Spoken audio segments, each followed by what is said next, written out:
So welcome everybody. A big night on Saturday at the O2. I think I speak for a lot of people in this room that this is probably our favourite venue in the country, if not worldwide. Delighted to be promoting this big card with David Hay and Haymaker Promotions, and of course live and exclusive on Sky Sports in the UK and on Dazn across America as well. We have a big card, like David said, two really big heavyweight fights, some of the best prospects in world boxing stepping up, defending titles, challenging for titles as well.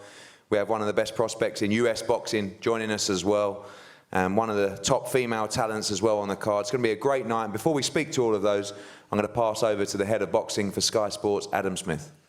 Thanks, Eddie. What a great turnout. Fantastic to see everybody here today ahead of what is, as Eddie said, a super card on Saturday night, top to bottom. And look at the bottom table. They could be on the top and soon as well. Shannon Courtenay, great to see Conor Benn back.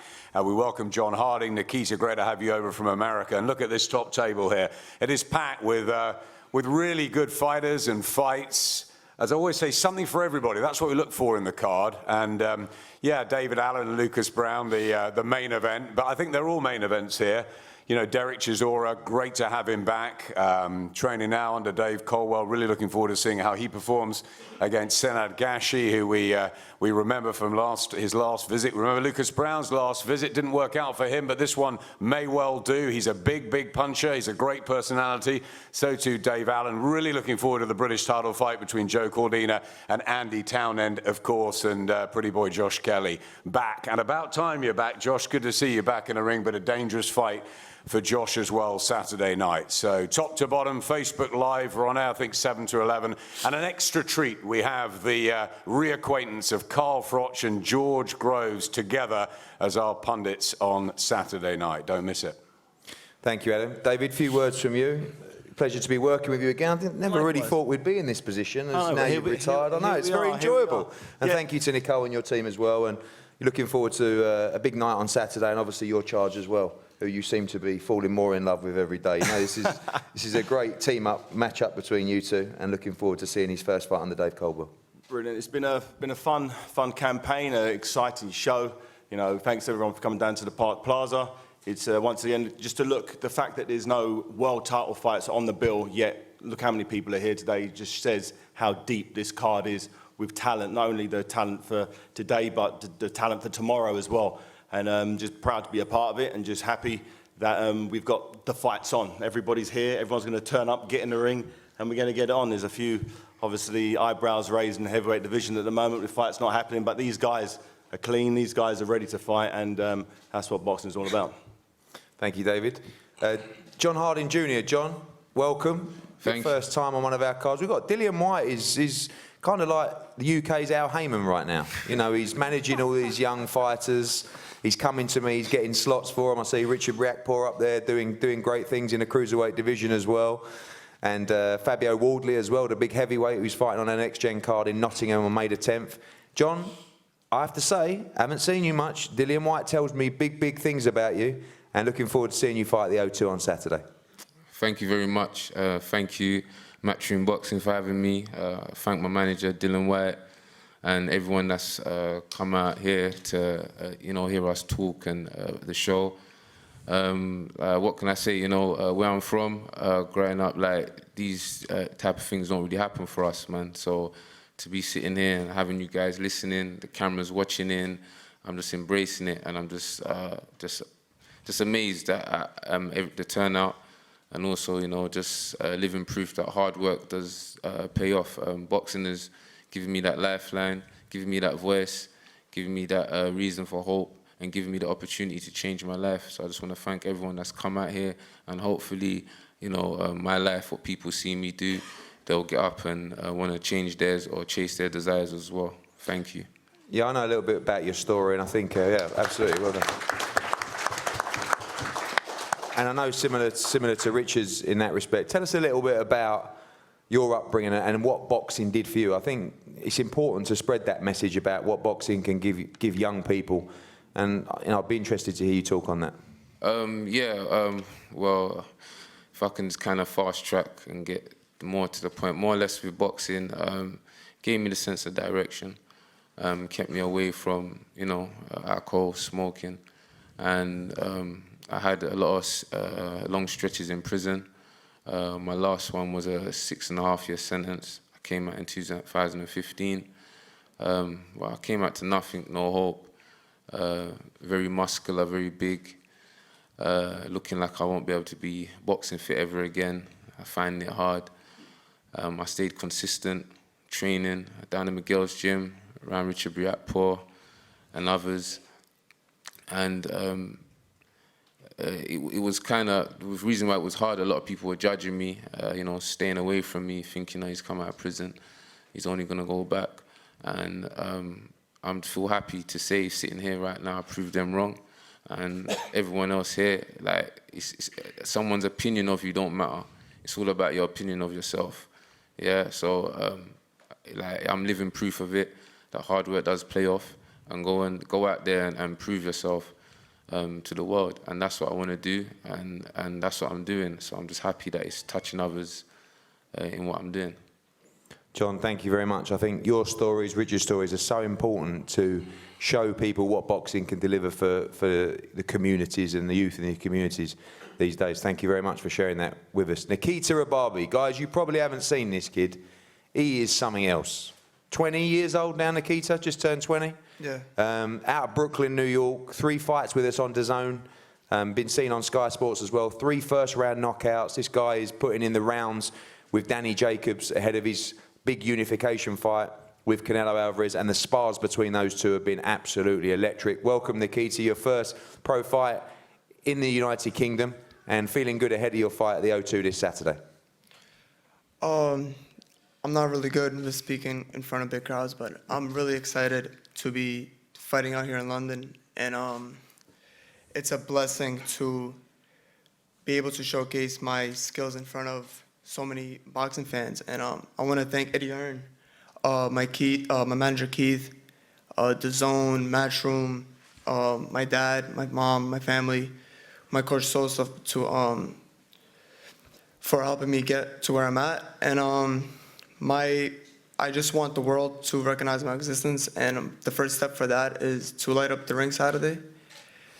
And yeah, just come out Saturday and some white chocolate. And he's white chocolate, Yeah. man. That's it. I forgot to give you that intro. White chocolate, everybody. White chocolate.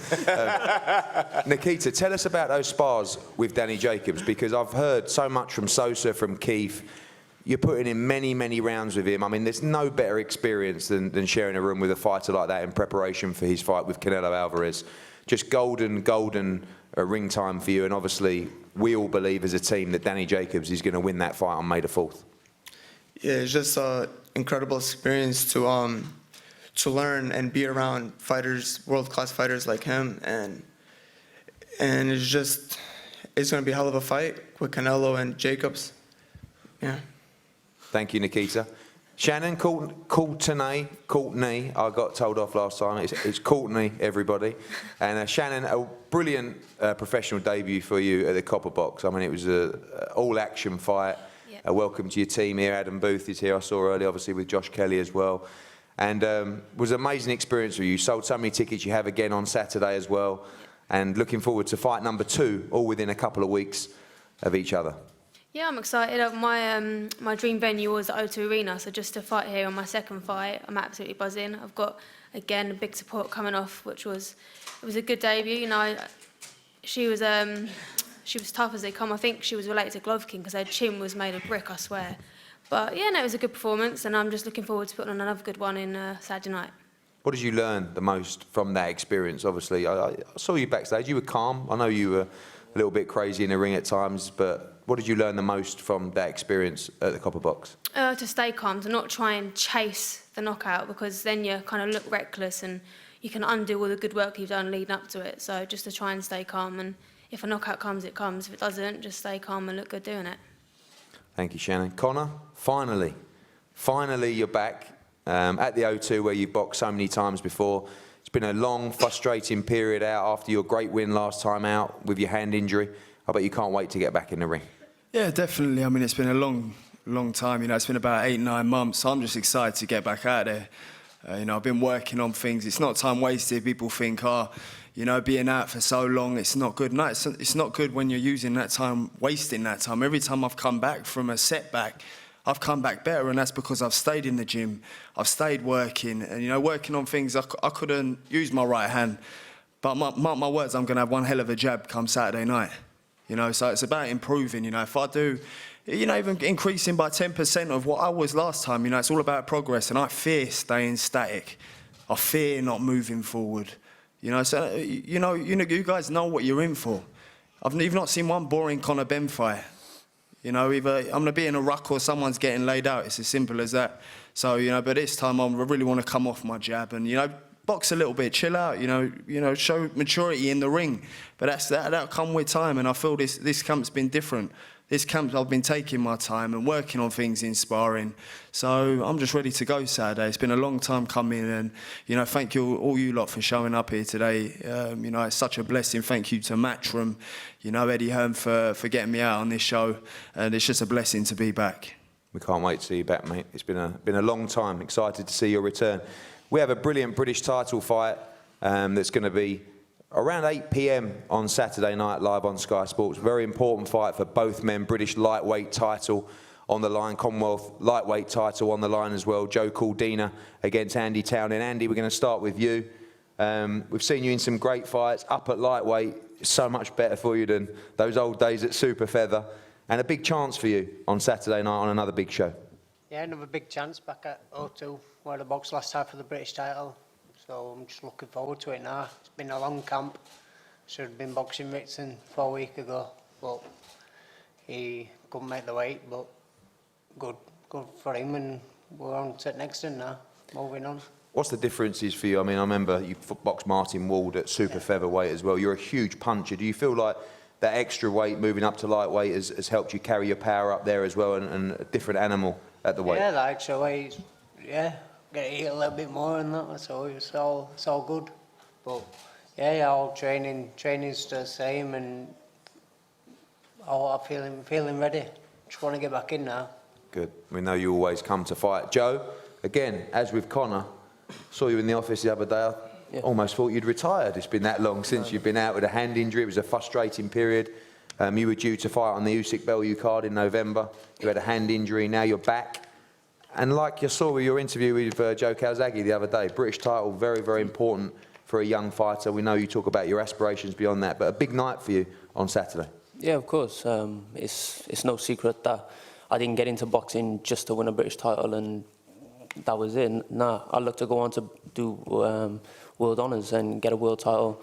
But I know there's steps along the way, and British title is one of them.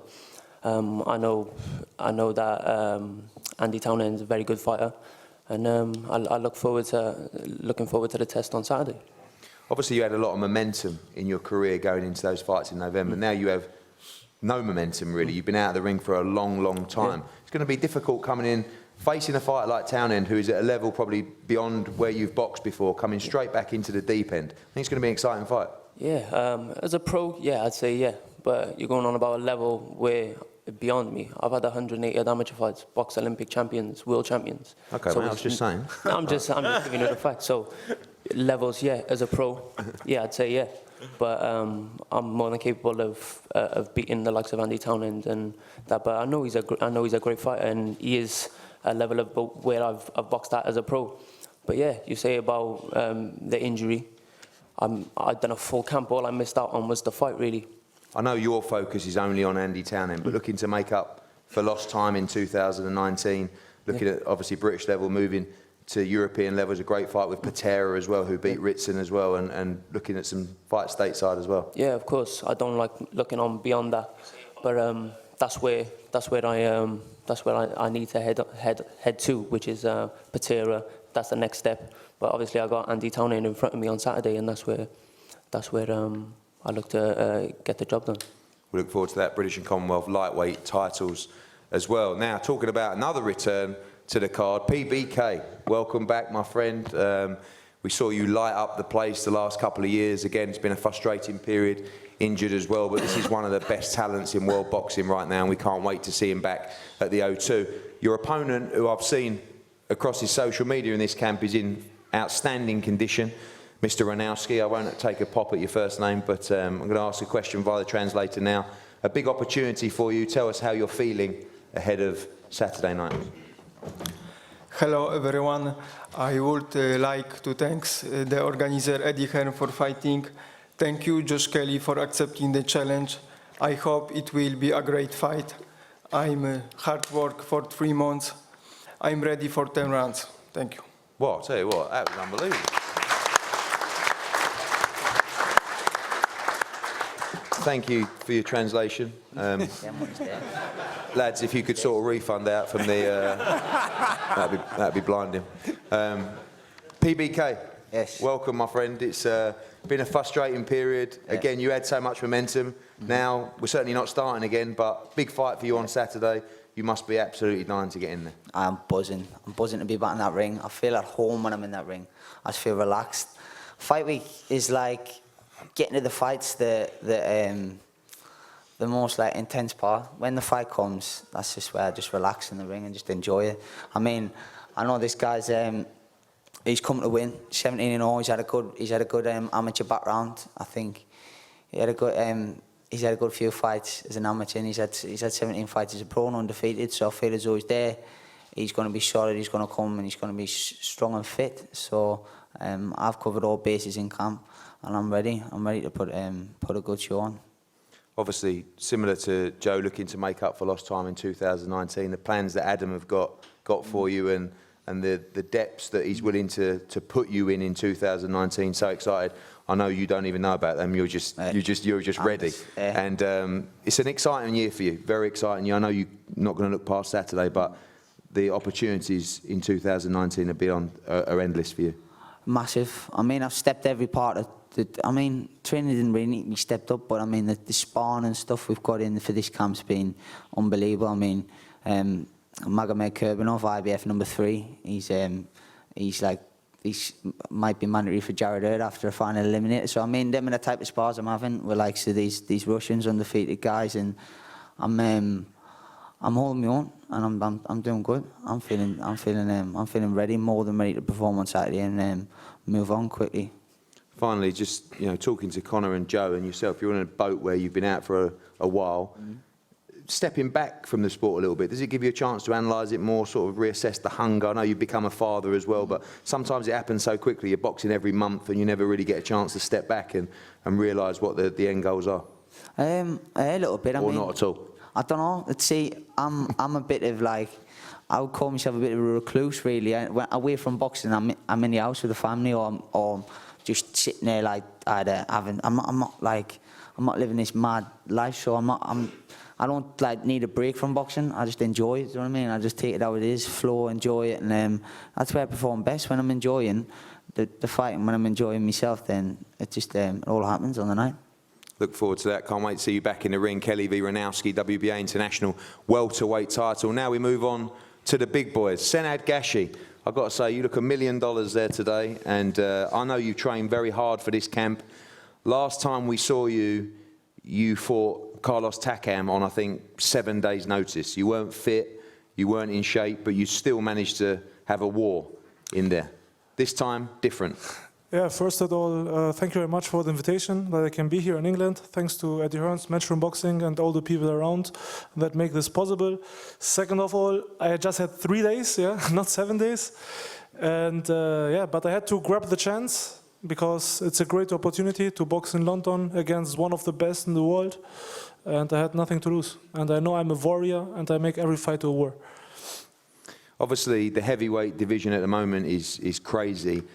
It seems there are so many fighters that are one win away from being in a massive fight. Do you feel that a victory over Derek Chisora can put you in a huge fight in 2019? Yeah, I definitely think I can win against Derek Chisora, and I'm looking forward for other fights. I visualized this fight many times in my head. I fought in my head 10 times against Chisora. 9 times I won. 1 time I got disqualified.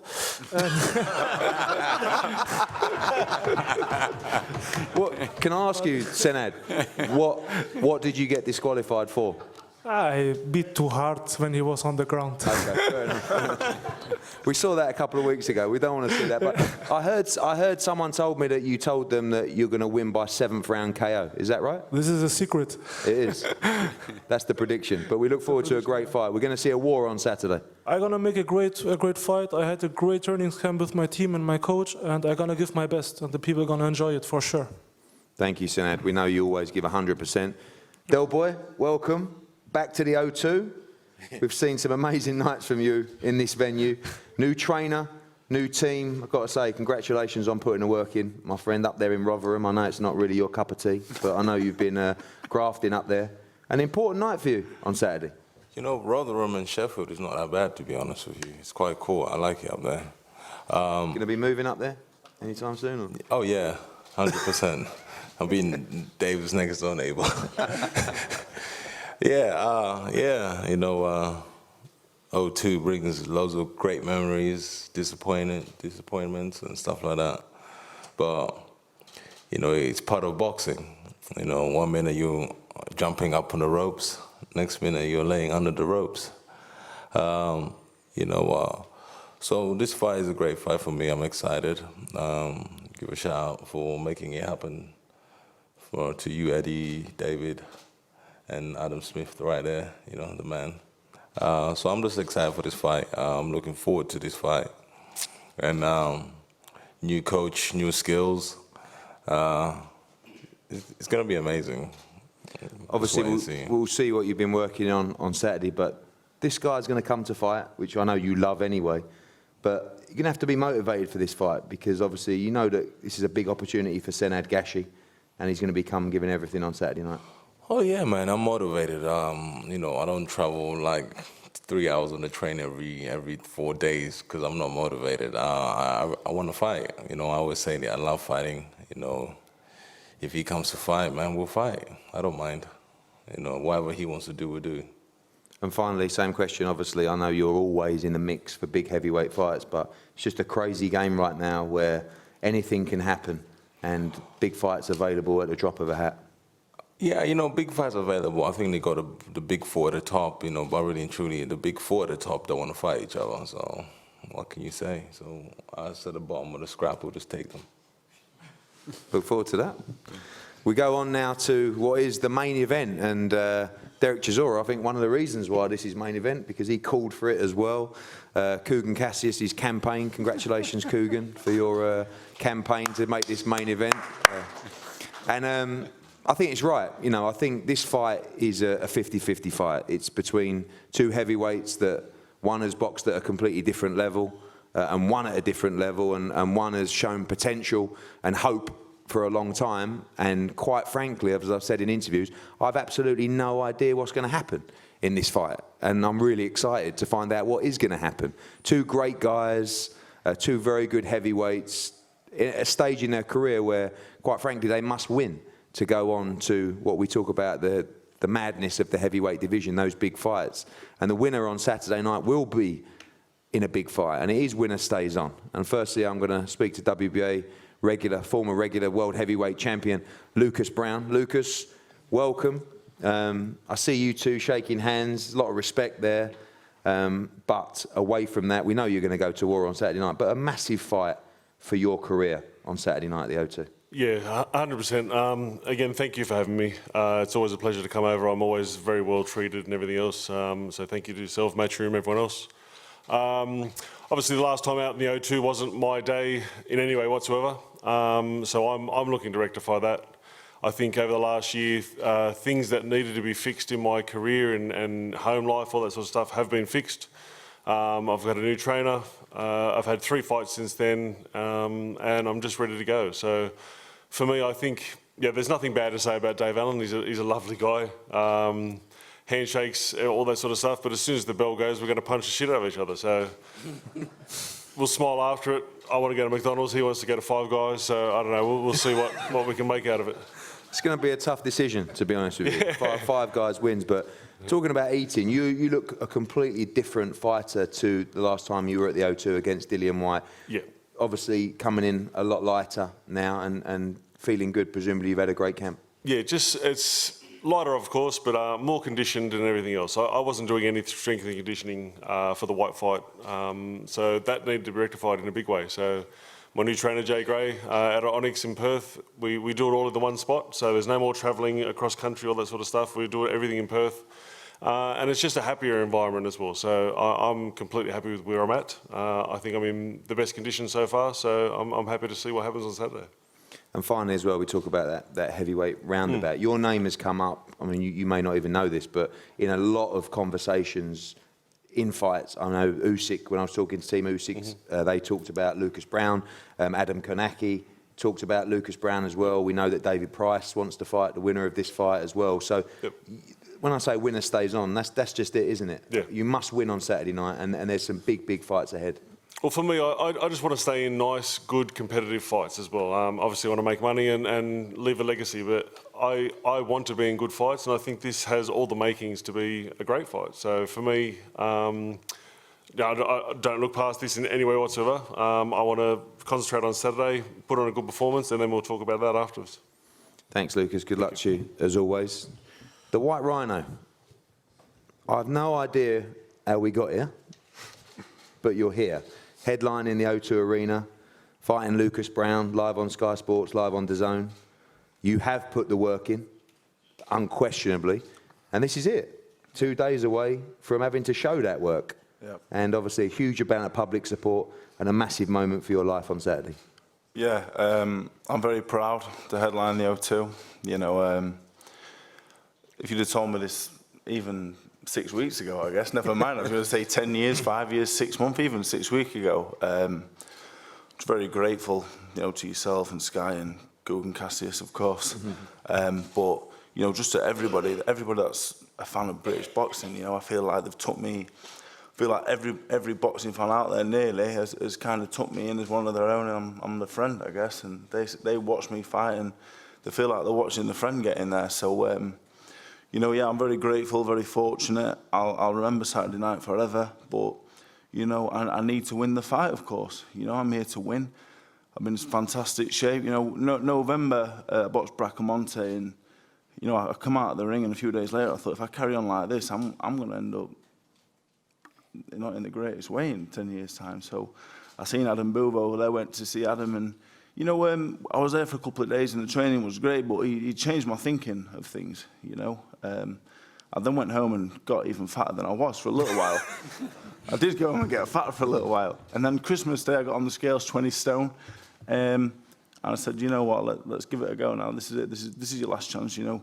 You come into the ring out of shape again, you're finished for good. You know, you come in the ring again and lose again, it's a long way back. So we spoke, the Lucas Browne fight came up, and I'm headlining the O2 against a former holder of a WBA heavyweight title. It doesn't get any bigger than this for me. You know, I'm from the DN12 in the room. I see a few DN12 faces in the room. This is unbelievable. This is a dream come true, and I'm going to beat Lucas Browne as well. I am going to beat him. I know I am.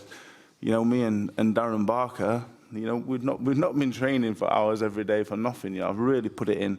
I'm really excited to show everyone that, you know, I'm not just a tough man. I can box. I've got ability. I have got ability. Like, believe it or not, there is boxing ability there. And Saturday, I'm finally going to show it. You know, I'm in the condition to show it. What was the turning point for you from the Bracamonte fight? I mean, that fight was supposed to be a routine win. It ended up being an absolute... You told me that you would beat him. I would, but I will, possibly. but it was like... I mean, the Dave Allen that turned up, obviously, you know, we don't talk that much. We presume you're training. We presume you're sparring. You would presume that, we found out after that fight you didn't... I think you trained 2 days, you said, which was a little bit worrying. But what was the turning point to the mindset? You know, was it the Bracamonte fight? I mean, what... The Lenroy Thomas fight, March 3rd, I had 5 fights after that. I probably trained for 4 weeks altogether in 7 months. So I did all right, really. You know, I did all right. It was the Tony Yoka fight was the turning point. I was ready to retire. It took me like 11 hours to get home from Paris the next day. There was a problem with the tunnel and whatever. I was standing next to a radiator on the train to Doncaster. And I just thought, you know what, I don't need this anymore. I don't need it. I'm really, I was topless on the train and I just sat there. Everyone was looking at me. I looked swollen. Everyone was just like, what is this man doing? And I must have stunk as well. So anyway. So that was a low point. Yeah, I was ready to retire. I was going to retire. I was going to fight Lee Carter in Sunderland, 4-rounder, win and be gone and find a job. Nick Webber knocked him out. And I thought, you know what, David, let's go. I boxed in Sunderland, beat him. And then I thought I was some knockout puncher, so I thought, this Bracamonte fella, I'll chin him in around, don't worry about it, don't train, David, it's fine, you're a massive puncher now. And obviously I got in an absolute war with him, got home, I thought, another 2 or 3 fights like that, you're going to end up talking, no one's going to understand the words you're saying. So I spoke to my family, I went to see Adam as well, and you know, the ability is there. I've been letting myself down. I'm really disappointed in myself because the frustrating thing for me is everyone thinks I'm no good. Everyone thinks I'm just a novelty act and I'm funny and I'm whatever else. But I can fight, and you know, me and Darren, we're in fantastic. Well, I'm in fantastic shape. Darren's in good shape as well, to be fair. So the link up with Darren's a unique one. Obviously, you've always had that good relationship together. Darren, I've always felt, will be a tremendous coach for pro fighters, but putting the effort in is another thing, and obviously he's never wanted to do that. I think he's thought about it, but he's done that with you.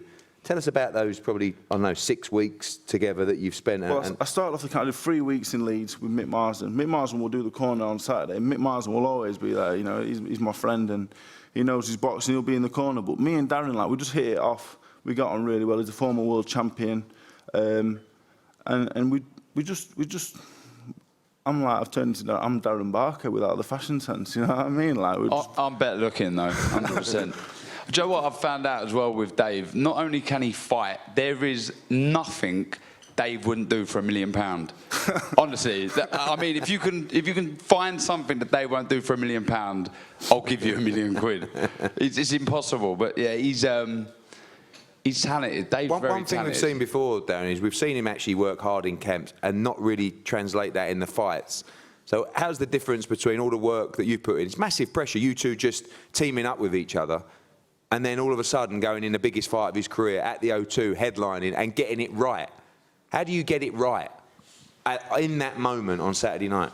Well, he's got to do it, I ain't. Do you know what? I think the first thing is you've got to respect your coach. You've got to have that respect, and you've got to listen, and he's listened. I think it's not rocket science, boxing. It's not, you know, it's simple. When you break it down, boxing's simple. You know, you've got to hit your opponent more than he hits you. And I think in Dave's case, he's not the biggest heavyweight in the world, so he needs to rely on speed. And I think for Dave, he's got to be quick. He's got to be switched on throughout, because we've seen how big of a puncher Lucas Browne is, and he respects his power. But this is a great opportunity for Dave now to make his mark on the heavyweight division. He goes now from potentially being just this comedian, this guy who's a great guy, fun to be around, to a serious contender. And it's over to Dave now. All the work's done. There's no excuses at all. And yeah, I'm looking forward to it. Thanks, Dan. And finally, Dave, what happens on Saturday night? I know the feel-good stories is incredible here. Yeah.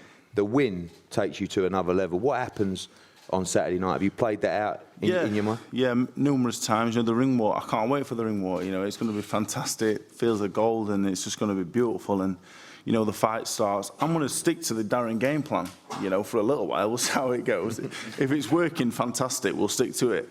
If not, I'm going to Homer Simpson him. I'm just going to say, Lucas, look, I'm just going to try and, you know what I'm like, you know what I mean? The game plan is there. Game plan B is punch me in the face and let him punch me in the face, and let's see who's the last man standing. Like I'm Saturday night, I'm willing to, and I can honestly sit here now and say, I'm willing to take whatever. You don't have to render me unconscious to beat me, because if not, I'm not really bothered really. What, he can punch my face all day if he wants, but I ain't going anywhere unless he knocks me out. He can only beat me if he knocks me out. Do you think it goes 12 rounds? Nah, no chance. Because I'm fit enough for 12 rounds. No, wait there. I don't want to wait there. I don't want to drop myself in it. I'm ready for whatever. But what I'm saying, what I'm saying is this: we're gonna try a new look, and if that doesn't work, yeah, we're just gonna get at it. Like, I want to get at it. I want to feel his power. If I feel his power, and it's a bit like that hurt a little bit, we'll stick to the game plan. If not, we're going to get at it straight away. So we'll see. You know, I respect him massively. I like him. Saturday night though, like it's me or him, and that's how it is, I'm afraid. And you know, I said that before. This time I'm good enough to beat him up, so I'm going to get at him. Yeah. Well, we can't wait, mate. Good luck to both of you. It's a big fight for your careers and your lives on Saturday night. And again, thanks to everybody taking part in this show. We're going to have a great crowd there on Saturday night. And thanks so much for turning out today. We're going to have head-to-heads up here now. And everybody on these tables available for one-on-one with the media. Thanks again for showing up. Thank you very much. But for actually the way you fight. Absolutely. Joe Cordina and Andy Townend, they're just going head-to-head. British lightweight title on the line, of course, the one that Lewis Ritson vacated. What we'll be doing is darting back and forth in the changing room, and I'll be sat in ringside. So right by his corner, chatting instructions. And I don't look. At the end of the day, he's got a great relationship with. Yeah, it's going to change as we speak. That one. Oh, wow, listen, so we saw the first of Senad Gashi really, and he's a big solid guy, and we saw what a fighter he is on short notice. Tough, he can punch, you know, short notice. It's a near on impossible task at times, you know. You don't get to put together. Thinking about it, the more I'm paying more close attention to that, but I think it will live up to what Eddie's predicting. So there we have it. Browne, former WBA regular heavyweight champion of the world, who ripped it off. Dazn Chagayev in Russia, 6'5", got a couple of inches height advantage over Dave Allen, 6'3", leading as you like. Well done, lads. Thank you.